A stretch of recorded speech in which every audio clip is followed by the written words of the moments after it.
You are listening to the African Campfire Stories podcast. The African Campfire Stories podcast is a podcast program that is dedicated to the telling of African history stories and events. Welcome.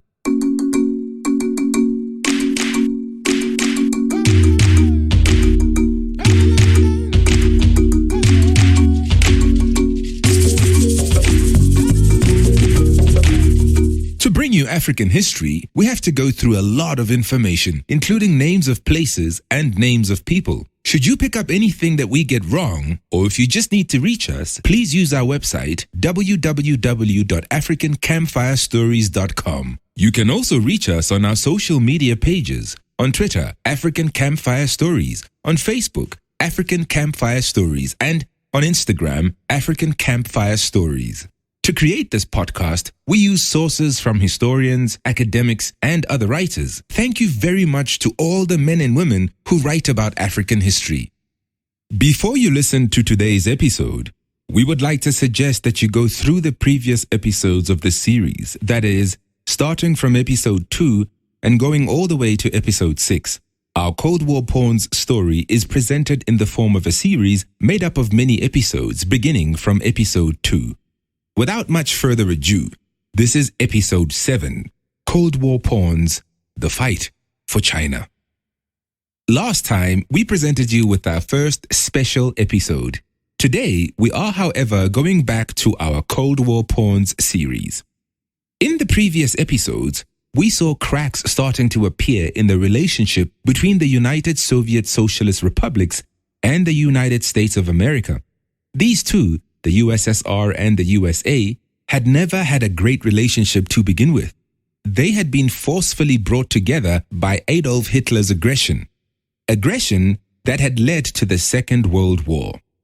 In the European continent, the Second World War can be seen as follows. On the West European front, Germany and Italy were facing the so-called Western powers. The Western powers were Britain, her empire, and her Commonwealth, and then America. They were supported by whatever remained of French forces, Polish forces, and an assortment of other allies. On the East European front, the USSR was facing Germany and Germany's allies. Those allies included Italy, Romania, and Hungary. But this was a world war. There was also major fighting in Asia and the Pacific. Towards the end of the last episode, we formally introduced China onto the Cold War equation for the first time. Let us now proceed to discuss China. The Second World War ended in 1945 with the USA exploding 2 nuclear bombs on Japan. In 1949, soon after the USSR exploded its first nuclear bomb, China would be taken over by the Communist Party of China, led by the formidable Mao Zedong. This was seen in the USA as a great disadvantage in the Cold War.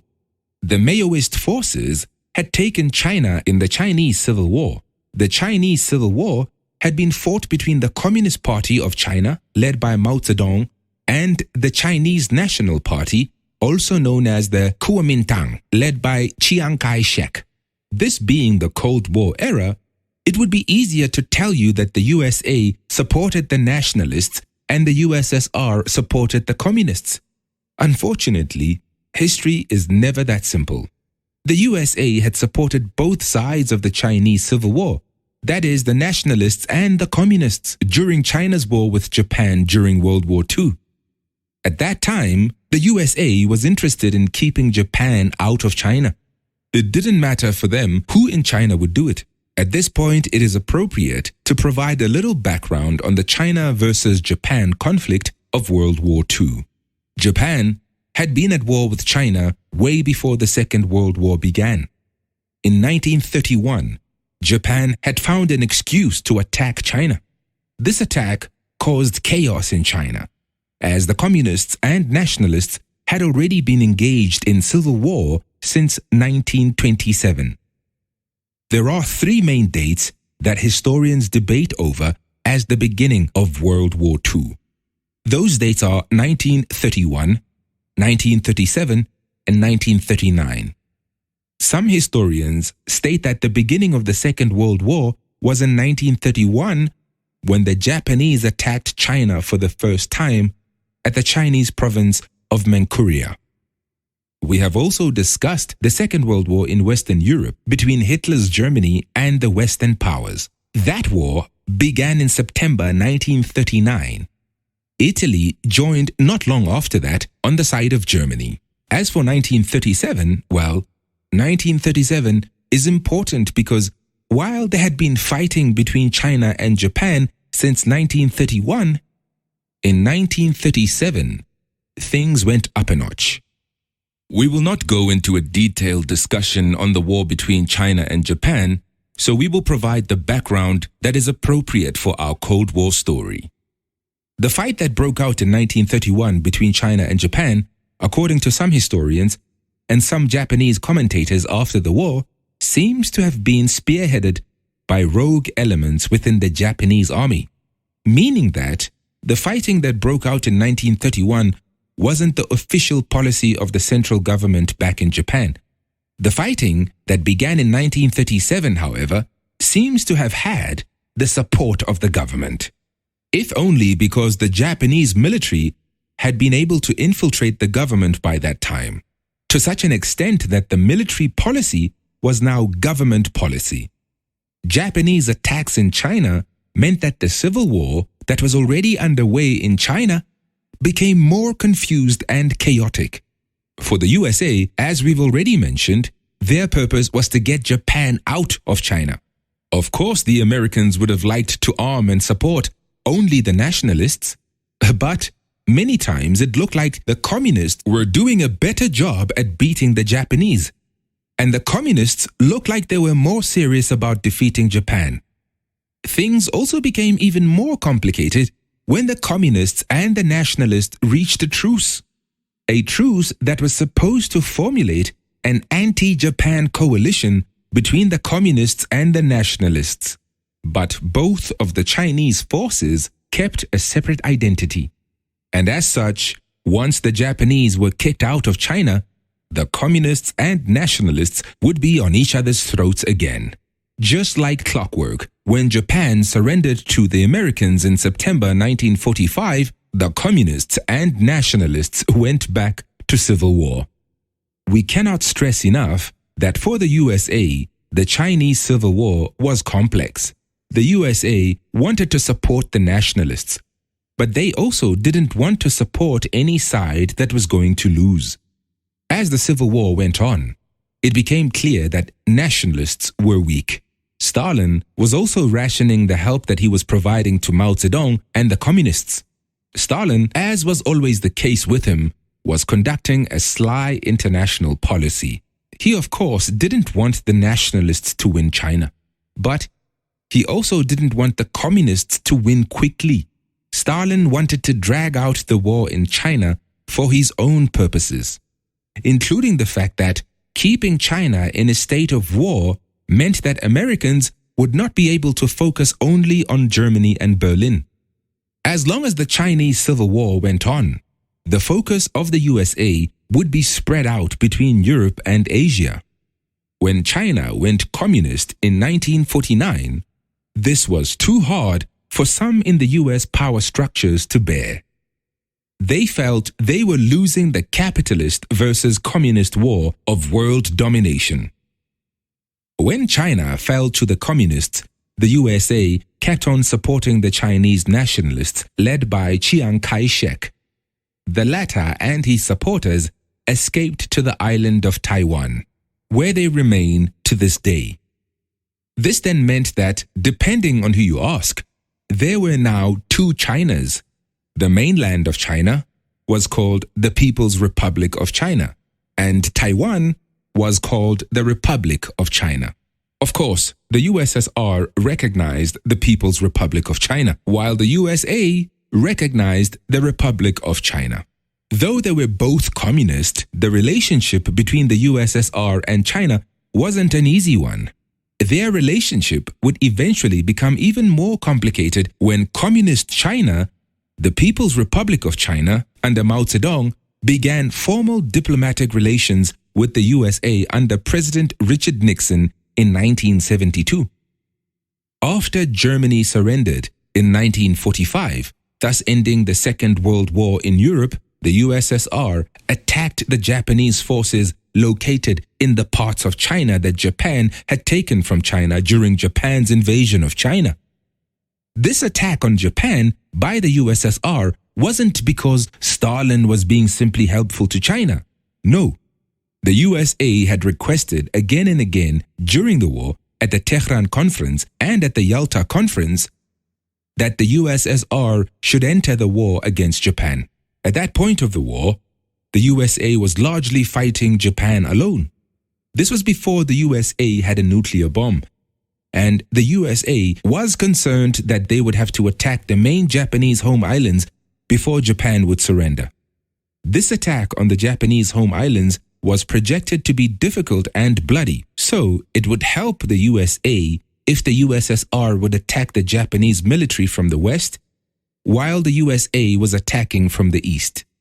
But because the USSR was too preoccupied with Germany, Stalin had promised that he would only attack Japan as soon as Hitler surrendered.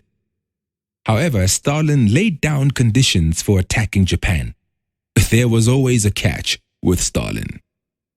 The USSR would have to be given some territory, including territory that had originally belonged to China before Japan took it. So by the time that the Communist Party of China took control of mainland China, they found that fellow communists, the USSR, were in control of some of their territory. USSR ownership of this Chinese territory was one of the reasons the post-war relationship between Communist China and the USSR did not begin on a good footing. Not that Chinese and USSR relations were great before the war. Pre-communist China had in 1918 been part of the international anti-USSR intervention that took place after the USSR state was first formulated. Remember from our earlier episodes, especially episode 4, that the USA and Britain had also been part of this intervention. In 1920, USSR troops helped Mongolian guerrillas to occupy Outer Mongolia. This territory became the Mongolian People's Republic by 1924. By the way, by now you must have noticed that if a country has the word peoples in its name, it is very likely to be a communist country. And it is also very likely that the people have nothing to do with electing the government of that country. I guess this was supposed to make the people forget that they were actually not electing most of these so-called people's regimes. In 1921, the USSR started supporting the Chinese Nationalist Party. But wait a minute, what? Yes, you heard correctly. Communist USSR supported the Chinese nationalists who were fighting against the communist Chinese, and soon after that, the USSR instructed the Chinese Communist Party to sign a treaty with the Chinese nationalists. So much for communist brotherhood. It seemed that opportunism and realpolitik counted more than some theoretical connection based on a common ideology. This cozy relationship between the USSR and the Chinese nationalists abruptly stopped only when Chiang Kai-Shek kicked out the USSR advisors in 1926. Only now did Stalin allow the Chinese communists to begin a civil war with the nationalists. As you can see, Stalin was a naked opportunist when it came to China. Communist solidarity be damned. So, the relationship between the USSR and China was going to be difficult. Stalin made things worse by mistreating Mao Zedong when the latter visited the USSR in December 1949. In fact, Mao would never forget this treatment. After Stalin died, Mao became more and more out of sync with the USSR. But for now, Stalin was alive, and Stalin was a giant in the communist world. He had to be deferred to. Mao was forced to accept shoddy treatment from Stalin because China was in dire need for help. Those in the US establishment who wanted to undercut the communist bond between China and the USSR by providing help to China could not carry the day. The anti-Mao lobby was too strong in Washington. Though Mao was keeping alive the attempts of getting help for his country from the USA, some historians believe that this was only to put pressure on Stalin, to make Stalin realize that he, Mao, had other alternatives for obtaining the aid that China so desperately needed after World War II. But at the end of the day, Mao was a staunch communist of the old school. He truly believed in an international communist brotherhood. Mao detested the West. He held the West responsible for what he perceived as the previous century of Chinese humiliation at the hands of capitalist countries. This is all the time we have for today. We have reached the end of today's episode of the African Campfire Stories podcast. Catch us on the next episode as we look at the issue of Germany and Berlin. This issue is one of the key drivers of the Cold War. Germany is split into two by the USA and its allies and the USSR. Berlin is split into East and West. Stalin blockades Berlin, blocking US and British and French access to the city. We also look at the Korean War, the very first ever case of the Cold War turning into a hot war. It starts as a civil war and ends up including China and America. Mao Zedong's armies attack American-led forces and hurts them real bad. Stay tuned. See you next time.